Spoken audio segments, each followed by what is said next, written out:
The results with Venetoclax has been quite exciting. In myeloma, there have been a lot of new drugs that have come along in the past few years. Especially the last year, we saw the approval of 4 new drugs. So clearly, we have a lot of treatment options, but unfortunately, a lot of these patients still continue to relapse, and we need new therapies. So the Venetoclax actually represents a totally new approach in myeloma. We have known for a long time that the BCL2 expression in myeloma is high, and it's one of those anti-apoptotic proteins that helps the myeloma cell survive. And the preclinical work clearly showed that Venetoclax can kill myeloma cells and seems to be particularly sensitive or active in myeloma cells that carry the translocation 1114. Now, the clinical trial, there were 2 clinical trials that are being done in parallel. One of them is looking at Venetoclax alone in patients with relapsed myeloma. And that data looks quite exciting and will be presented at ASH. And what we saw was among the 66 patients who were treated with Venetoclax single agent, we saw an overall response rate of about 21%. But what was really interesting was among the 30 patients who actually had a translocation 1114, the response rate was over 40% and had a progression-free survival of close to 12 to 14 months. So for a single agent in a group of patients who had seen a median of 5 lines of therapy, this is something that is quite remarkable.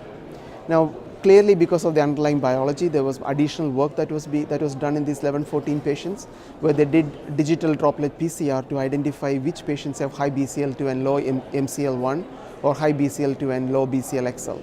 Because we know those are the proteins that the ratio of that determines the sensitivity of the cell to BCL2 inhibition. So what we saw was if you use that biomarker that is being developed, we can identify a group where the response rate to single agent Venetoclax is almost 85%. So the results are very exciting in terms of, one, being able to identify a group of patients who are likely to respond, and in those patients we are seeing very deep and durable responses.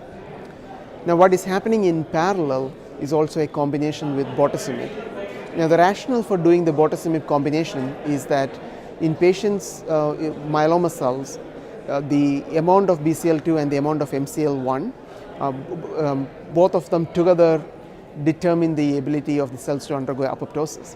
So the Venetoclax brings down the BCL2 and the bortezomib brings down the MCL1, and the combination actually works very well in the lab.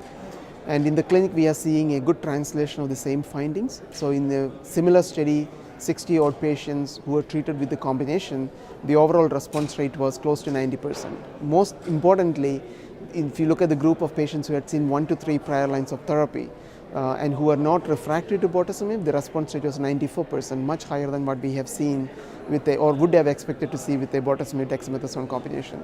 So both in combination in all patients with myeloma and as a single agent in patients with the translocation 1114, the data is pretty exciting, and it's moving forward to phase 3 trials, and hopefully we'll have the drug approved at some point in the near future.